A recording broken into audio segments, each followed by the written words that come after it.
bienvenue dans cette nouvelle vidéo et tout d'abord je vais d'abord vous parler du fait de pourquoi j'étais pas là parce qu'il faut bien comprendre, enfin rétablir un peu la vérité. Alors le mois de décembre a été vraiment un mois un peu bouleversant où du coup il y a eu le déménagement.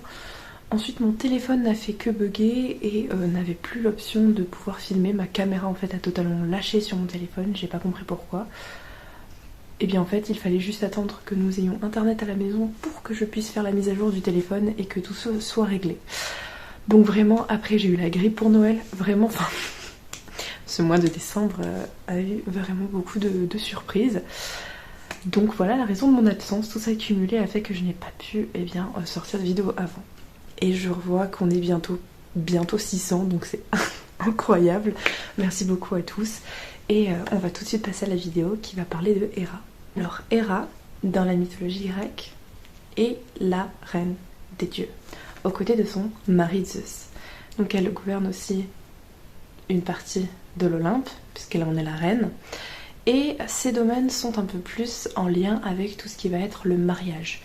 Tout ce qui va être matrimonial en fait. C'est la déesse du mariage, elle est aussi liée à l'accouchement, il ne faut pas l'oublier. Et c'est une déesse qui donc du coup a une forte énergie maternelle. Elle est vraiment représente la maman, la figure maternelle. A l'inverse, Zeus représente la figure paternelle. Du coup c'est un peu les deux opposés qui sont à l'intérieur de ce couple divin et je trouve que c'est plutôt pas mal. On va passer ensuite maintenant sur un petit disclaimer à vous dire que quand on parle de Héra, on pense souvent à la femme jalouse de Zeus qui ne fait que se venger sur ses conquêtes, etc. Alors non, hein, voilà, rétablissons la vérité, Héra n'est pas la femme jalouse qui se venge sur tout le monde.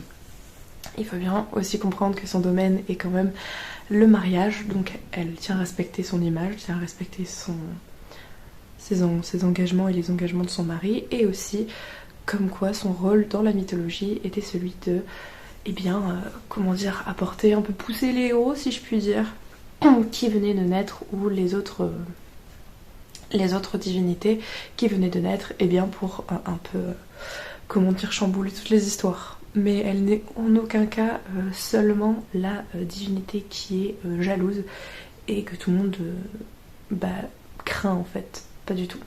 C'est d'ailleurs même l'inverse, c'est une image d'une femme forte qui sait ce qu'elle veut et qui se défend par rapport à ça et qui défend ses principes. Donc moi je trouve que c'est plutôt pas mal, hein, voilà. Après évidemment les moyens utilisés pour arriver à ses fins sont discutables, mais en tout cas voilà, il faut arrêter justement de dire que Héra est seulement réduite à ça. D'ailleurs, il faut dire que dans son mariage, elle a eu une fille avec Zeus qui est Hébé.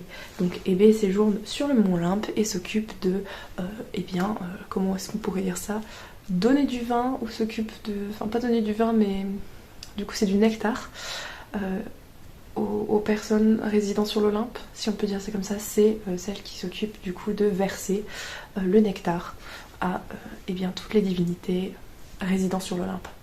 Donc voilà, mais cette fille est la seule et l'unique de Zeus et de Héra, issue d'un mariage divin.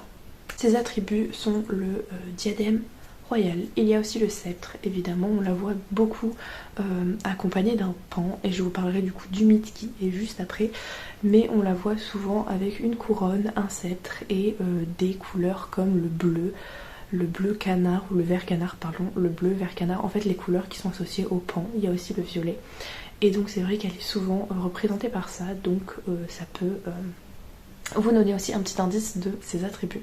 On a aussi le lys qui est un de ses attributs, et vous allez comprendre avec le mythe que la génisse est aussi l'un de ses attributs principaux. Effectivement, si vous connaissez le mythe de Zeus et d'Europe, vous avez déjà une longueur d'avance. Si vous ne le connaissez pas, je vais vous le raconter vite fait. Tout simplement, Europe était une princesse qui vivait un peu vers les parties d'Asie, et Zeus était prise de cette princesse. Il a donc décidé d'aller la chercher. Le souci étant que, évidemment, il ne pouvait pas juste venir la chercher en lui disant viens avec moi. Donc il s'est changé en taureau blanc pour l'enlever. Il l'a ramenée chez lui, et à ce moment-là, il s'est dit qu'il fallait bien la cacher. Donc qu'il allait à son tour la transformer en génisse blanche pour pouvoir la cacher. Héra a découvert la supercherie et elle a demandé à Zeus qu'on lui remette la génisse blanche. Ce que lui a accepté, à condition qu'elle soit surveillée. Pour ce faire, Héra envoya Argos, un de ses fidèles qui avait 100 yeux, et c'était un titan aussi, et il devait surveiller donc la génisse blanche.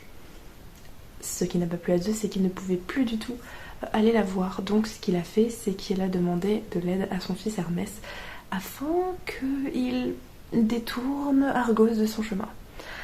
Et là, plusieurs versions se succèdent. On a la version où Hermès directement joue de la flûte de Pan pour endormir Argos et lui tranche la tête, tout simplement, pour pouvoir faire s'enfuir Europe. Ou alors on a la version où il lui joue de la flûte de Pan et ensuite Argos se somnole et tombe dans l'océan où il meurt directement. Ce fait étant que Héra était très en colère et très triste d'avoir perdu Argos, elle décida donc de placer les yeux qu'il avait, ses 100 yeux, sur les plumes du Pan. Et c'est à ce moment-là que du coup le Pan a pris ses couleurs et cette forme qui est si particulière sur ses plumes, qui fait penser du coup à plein de petits yeux qui regardent un peu partout. Les épithètes de Héra sont au bras blanc, peut-être pour la pureté, et au trône d'or. Évidemment, en tant que reine, au trône d'or paraissait tout simplement logique. Il y a beaucoup plus d'épithètes que vous pouvez aller chercher, c'est les principaux qui sont le plus souvent utilisés, que je vous donne ici encore une fois. Cette vidéo est super courte, mais en tout cas n'hésitez pas du coup à me dire ce que vous en avez pensé, à liker la vidéo et à mettre un petit commentaire.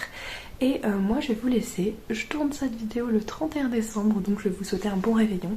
Et cette vidéo sortira le 1er, donc je vous souhaite une bonne année aussi, donc merci à vous. À la prochaine pour une prochaine aventure et bye bye.